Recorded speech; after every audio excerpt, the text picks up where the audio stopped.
Monday 12 जुलाई 2021 सोमवार 12 जुलाई 2021 rhapsody of realities में pastor Chris ओयाखिलोमे द्वारा जो वचन हमको सीखने के लिए मिला है दूसरा 2 तिमोथी 2 चैप्टर 1 वर्स के आधार से आज का विषय 2 तिमोथी 2 चैप्टर 1 वर्स। दूसरा तिमोथियोस की पत्री 2 अध्याय 1 वचन के आधार से आज का विषय है। दूसरा तिमोथियोस 2 अध्याय 1 वचन के आधार से स्ट्रॉन्गर एवरी डे, बलवंत हर एक दिन। स्ट्रॉन्गर एवरी डे, बलवंत हर एक दिन। हम वचन के आधार से विषय को देखेंगे। 2 Timothy 2 chapter 1 verse.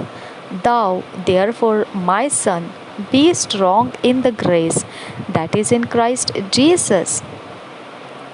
Thou therefore, my son, be strong in the grace that is in Christ Jesus. दूसरा तिमोथियोस की पत्री 2 अध्याय का 1 वचन कहता है, इसलिए हे मेरे पुत्र, तो उस अनुग्रह से जो मसीह यीशु में है बलवंत हो जा। और एक बार पढ़ेंगे दूसरा तिमोथियोस 2 अध्याय का 1 वचन। इसलिए हे मेरे पुत्र, तो उस अनुग्रह से जो मसीह यीशु में है बलवंत हो जा।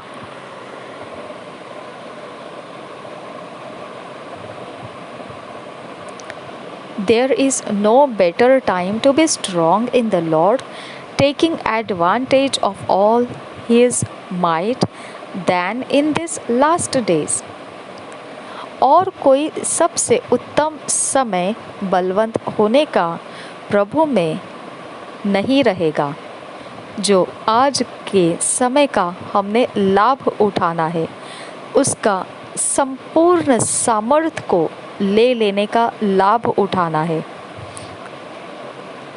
जो समय पहले आप सोच सकते हैं कि बलवंत होने के लिए और कोई समय रहेगा, तो आज के इस आखिरी दिनों के समय से और बेहतर समय बलवंत होने का आपको कहीं नहीं मिलेगा। आप लाभ उठाने वाला समय, यीशु का संपूर्ण सामर्थ्य का लाभ उठाने का बेहतर समय अभी इस आखिरी दिनों के अलावा और कोई दूसरा समय इससे ज़्यादा आपको नहीं मिलेगा बलवंत होने के विषय में, प्रभु में बलवंत होने के विषय में। You have to be strong in the spirit. आपको बलवंत होना है आत्मा में। Paul the apostle, in writing to the church in Ephesus, said, Finally, my brethren, be strong in the Lord and in the power of His might. Ephesians 6 chapter 10 verse. इफिसियों की पत्री 6 अध्याय 10 वचन। प्रेरित जो पौलुस है वह अपने कलसिया, जो इफिसुस की कलसिया, उसके पत्री में लिखते समय कहता है, इफिसियों की पत्री 6 अध्याय का 10 वचन, इसलिए प्रभु में और उसकी शक्ति के प्रभाव में बलवंत बनो। इफिसियों की पत्री 6 अध्याय 10 वचन, इसलिए प्रभु में और उसकी शक्ति के प्रभाव में बलवंत बनो। How important this is for us today. कितना ही यह महत्वपूर्ण है हमारे लिए आज के दिन में।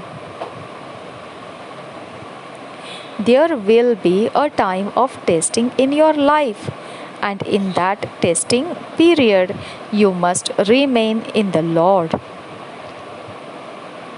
ऐसा समय रहने वाला है, आपके जीवन में परीक्षा होगा और उस परीक्षा के दौर में आपको प्रभु में बने रहना है।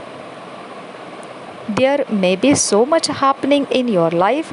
The challenges may be fierce and the storms raging hard, but be strong in the Lord in His grace.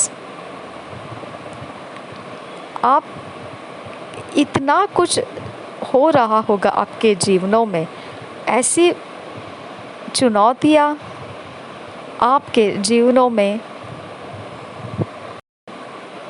उग्रता से भरे हुए तूफान की तरह हो सकती है। जलजलाहट से भरी हुई चुनौतियाँ आपके जीवन में मुश्किल भरा कठिन समय ला रही होगी, परंतु प्रभु में बलवंत बने रहिए, उसके अनुग्रह में। He said, therefore, my beloved brethren, be ye steadfast, unmovable, always abounding in the work of the Lord. 1 Corinthians 15 chapter 58 verse. पहले कुरिन्थियों की पत्री 15 अध्याय 58 वचन के आधार से वो हमसे कहता है, इसलिए हे मेरे प्रिय भाइयों, दृढ़ और अटल रहो और प्रभु के काम में सर्वदा बढ़ते जाओ, क्योंकि यह जानते हो कि तुम्हारा परिश्रम प्रभु में व्यर्थ नहीं है। और एक बार पढ़ेंगे पहले कुरिन्थियों 15 अध्याय का 58 वचन। इसलिए हे मेरे प्रिय भाइयों, दृढ़ और अटल रहो और प्रभु के काम में सर्वदा बढ़ते जाओ, क्योंकि यह जानते हो कि तुम्हारा परिश्रम प्रभु में व्यर्थ नहीं है। The word says in Matthew 10 chapter 22, He that endureth to the end shall be saved. मत्ती रचित सुसमाचार के 10 अध्याय का 22 वचन बताता है,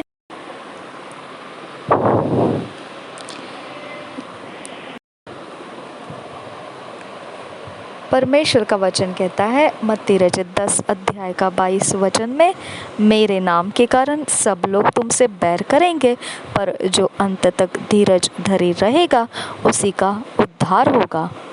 मत्ती रचित सुसमाचार 10 अध्याय का 22 वचन कहता है, मेरे नाम के कारण सब लोग तुमसे बैर करेंगे, पर जो अंत तक धीरज धरे रहेगा उसी का उद्धार होगा।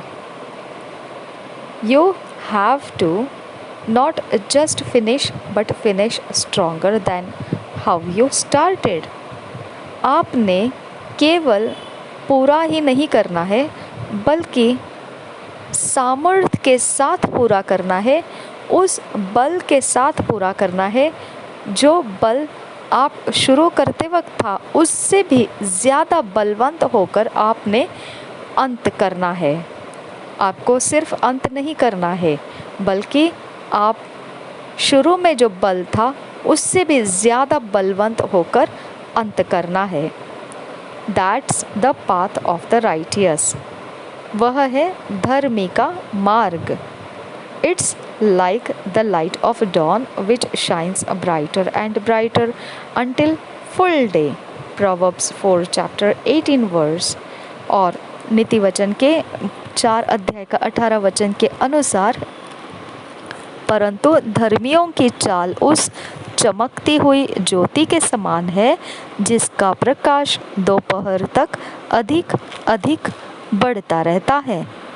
और एक बार पढ़ेंगे नीति वचन 4 अध्याय का 18 वचन, परंतु धर्मियों की चाल उस चमकती हुई ज्योति के समान है जिसका प्रकाश दोपहर तक अधिक अधिक बढ़ता रहता है। In Christ we get stronger. The glory continues to increase. मसीह में हम बलवंत होते रहते हैं, महिमा लगातार बढ़ती रहती है। It's from faith to faith, glory to glory, and grace heaped upon grace. यह विश्वास से विश्वास की ओर, महिमा से महिमा और अनुग्रह के ऊपर चढ़ता हुआ अनुग्रह। That's the life He is given us. ऐसा जीवन है जो उसने हमको दिया है। As long as you are strong in the Lord, keeping His word in your heart and in your mouth, you will continually walk in victory and dominion. जितनी दूरी तक, जहाँ जिस दूरी तक आप बलवंत हो प्रभु में, उसके वचनों को आप आज्ञा पालन कर रहे हो, अपने हृदय में उसके वचनों को रखते हो और अपने मुंह में उसके वचनों को रखते हो, तो आप लगातार जीत और प्रभुता में चलते रहेंगे।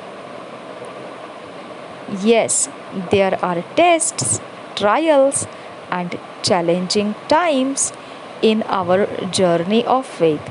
But the Bible says, if thou faint in the day of adversity, thy strength is small. Proverbs 24:10। हाँ, चुनौतियाँ, परीक्षाएं और परखा जाना, यह समय आपके विश्वास की यात्रा में तो रहेगा, परंतु पवित्र बाइबल कहता है नीति वचन के 24 अध्याय के 10 वचन में,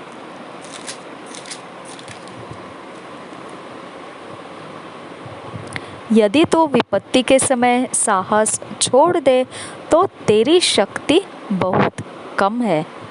और एक बार पढ़ेंगे नीति वचन 24 अध्याय 10 वचन, यदि तू विपत्ति के समय साहस छोड़ दे तो तेरी शक्ति बहुत कम है।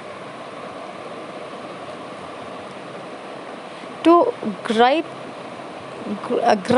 and cover when situations challenge your faith is to checkmate your chances of promotion।